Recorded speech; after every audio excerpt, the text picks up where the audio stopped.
All right, welcome everybody to another JMP TV call where we talk to some of the coolest startups in the world. And today I have Kevin Bosc with me with Refer Me Please. Welcome, Kevin. Thanks for joining me. Thank you. Absolutely. We've been trying to plan this for a while, so I'm excited to do it.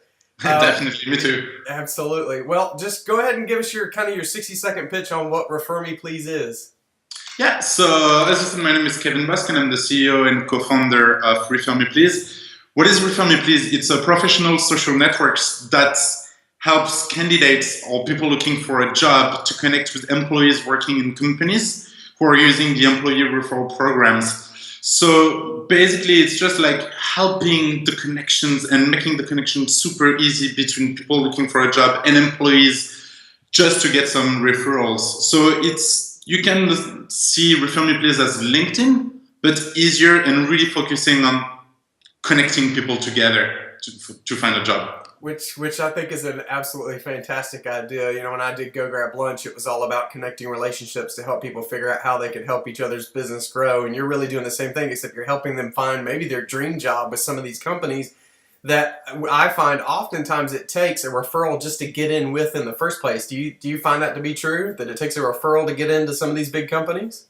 Yeah, definitely. So I was working at Google before starting Refer Me Please, and the way it works in these companies, or even like in big tech companies or consulting companies, the way it works is like they receive like millions of CVs every year, but within these like millions of CVs, you have like really bad candidates. So they're more focusing on their employees bringing the best like candidates. So then it's gonna help the HR department to save money and time because they know that if their employees are saying, look, these are the best candidates for this position, as we're doing the job, we know what it takes and what you need to have to perform well in your job. So, like, referrals are now the number one source of hiring for companies. Absolutely. So can you give me an idea where the idea came from? I mean, when was that light bulb moment?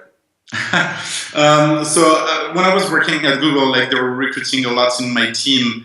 And I really wanted to help Google to find the best candidates, but for me as well to get a reward because I could bring like the best candidates, but as well because you're working closely like to someone, you just want this person to be like a good fit, and you know you're gonna get along pretty well with this. And I really wanted to start my company, so I was trying to find an idea. And in March, when I was leaving work, I was talking to a friend. And she was like, oh, I really want to start my company, but I don't know what to do, or I don't have any idea. And I was like, well, you know, it can be like anything. I don't know. You could just create a professional social network that helps like candidates to connect with employees. And I was like, that's it. That's the idea that I was looking for. So I just came back home, created a one-page website, super simple, just to see if people could show interest in this idea. And I gathered around like 220 people like on the website saying, yeah, I would love to use this website. Yep. So I just said, like, okay, let's go for it. Gave my notice, left Google, and started the company. So if you guys didn't catch that or are watching this, Kevin just said left Google, which a lot of people would not have done, but he's a true entrepreneur and he's out hustling to try and make this happen. How long? It sounds like you got some early validation because people were jumping on the site saying, yes, I would use something like this. Maybe you're still there, but was there a moment when you were convinced this would work? Or maybe that you were sort of still doubting, well, there's some people who are interested, but I still haven't fleshed out that people will pay for it. Was there any doubt? Yeah, it's kind of like even if some people showed interest on the platform and registered and say like, look, we want to use the platform, you're never sure that it's going to work or it's going to be like an amazing idea that like thousands and thousands of people are going to use it. When I launched the website in June, basically the way it was working, it was only employees able to connect to candidates. But when I was looking at my metrics on Google Analytics, for example, I could see that there were not lots of interactions because employees were kind of like lazy to get in touch with the candidates. So I was like, okay, I need to pivot and find a different way just to make people like go to the website and use the platform. So I just gave the opportunity to candidates to connect to employees. So now it's like a double way. And it works pretty well. I have a good growth rates from the candidates and the employees. 5% weekly, which is pretty good when you look at incubators such as Y Combinator or 500 startup. They're like, look, you need at least 5% weekly growth rate to show that you have some interest. So yeah, but you're never sure that it's gonna work, or it's just loads of uncertainty. But I guess this is what makes you wake up in the morning. That's right. This is what we do, right? Yeah, definitely. Yeah. So what's been the toughest part? And I think I know the answer because we were sort of talking earlier, but what's been the toughest part of this whole thing? Well, I think the toughest parts, I'd say two. The first one is like when it's the first time you're starting your company, you don't know what to start with. You have so many things to do that you feel lost, and you're just like, what do I have to do like today? What's like the priority? I guess you just learn by doing. So you just do it and you see like how it goes. And the toughest part as well for me is like I don't have any CTO on board right now. Right now it's quite tough to find a CTO, especially if you don't have any like good connections with like some engineers. Right. Because if you have the idea of like starting a company, either you need to find someone who's willing to quit his job with like a comfortable salary, and like developers, they're like king of the world. They have a good decent salary. They can get a job at Google wherever they want. Right. Or you have to give them like a salary, which is I can't do it right now as I'm not funded. So I'm like, okay, I'm just gonna show some good traction, show that it's working, and then it's gonna maybe help me like getting someone on board and join the team as a CTO. So getting someone to maybe buy into the absolute vision of what you're doing, so that they don't necessarily need as much, I guess, might be the key. And you're right, that's not easy. No. But for now, I need to like find someone who's like, okay, I can just go with some equity. And then we'll talk about some like salary, but absolutely, yeah, it's quite challenging. It is, and this is why we do these interviews, so people can hear this type of feedback. Because I mean, I think a lot of entrepreneurs feel like it's just them, and it's really not. This is the toughest part: is people like you and I who are more business minded, but we don't have that technical side to actually code the back end of a website. So it's always hard. Well, what's been the surprise? Maybe the easiest part so far? I'd say to get people registered to the website. I'm living on my savings right now, so I'm really bootstrapping. I think like I couldn't be like more bootstrapping. But if you're like, for me, growth hacking is the new way of advertising. And if you're like really spending some time reading some books, articles, or just like techniques on how to get people on board and just like, get your company out there and talk about it, you're gonna get some like thousands of users for nothing. If I look at my cost of acquisition for now, it's less than 40 cents. Wow. I just ran some ads on Facebook just to try if it would be working. But I've just found that if you spend time on Facebook, LinkedIn, or some social networks, Quora.com or Reddit, if you just post some like an article or something like saying, look, if you're looking for a job or if you're looking for new people to hire, just like go to this website, it's free. Well, people are just gonna start talking about it, and then it's gonna bring your users. So I was like quite surprised about how easy it is to talk about your company for basically nothing. Right, and to get people who actually could validate that it's a legitimate idea to kind of grow that quick. And that leads us into the next question. So I was going to ask about milestones you feel like you've accomplished, but it sounds like kind of your main one would be the number of users that are coming on board. Would that be the case?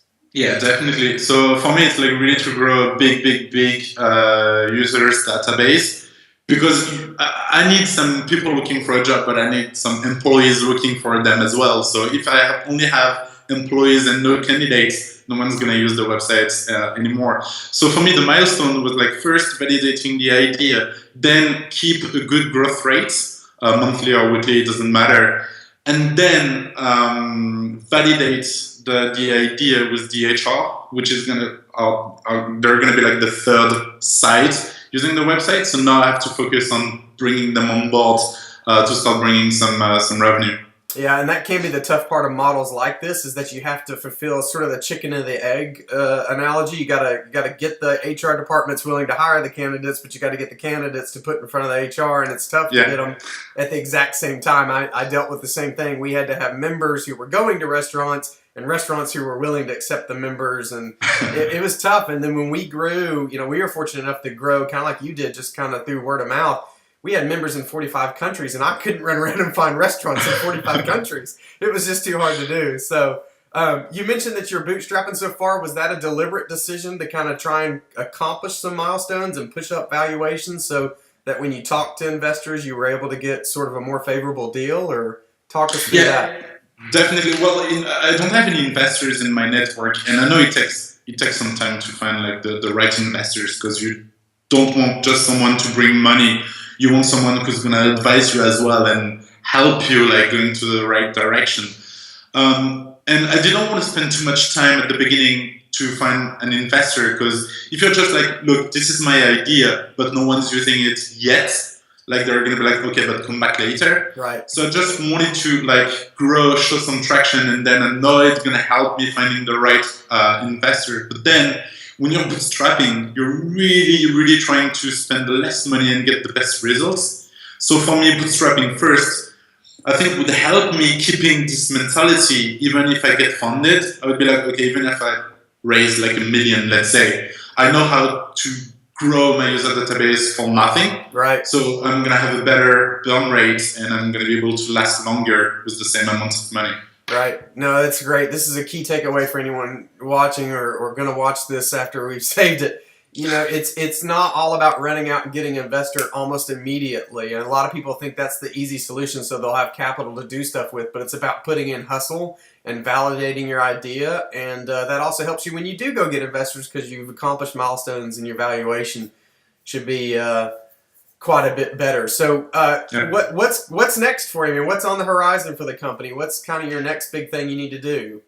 So for now, we're gonna develop the V2 of the website, because right now the website is super simple. It's kind of the MVP actually. Just we started something super simple to get users on board, use it, and now we need to develop a better website that's going to be able to scale and have more users using it at the same time. Because, for example, like 2 months ago, I got featured on Product Hunt. For the people who don't know Product Hunt, it's one of the biggest platforms talking about startup, like the next hot startup. And because of the traffic that I had, the website crashed 4 times in like 24 hours. That's great. It was just horrible. I couldn't sleep. I was like in front of my laptop, just like waiting for the website to go live. I was like, really tough. So I need a better website. That's going to be the next big step for the company.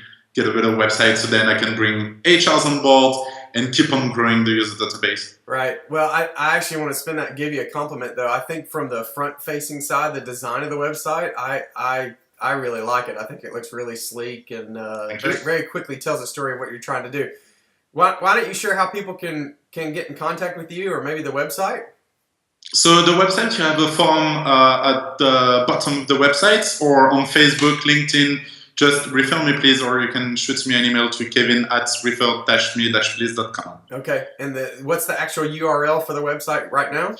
It's refer-me-please.com. Okay. Very good. Well, listen. Super simple. Yes, it is. And again, I think it looks fantastic, and we wish you the best of luck. I really appreciate you taking the time to kind of share your story and a few takeaways for people to kind of, that's what entrepreneurs all about, is helping each other and learning from each other's mistakes and successes, and that's why we do this. Definitely. Well, thanks for having me. All right. Well, thanks a lot, Kevin. Have a good one.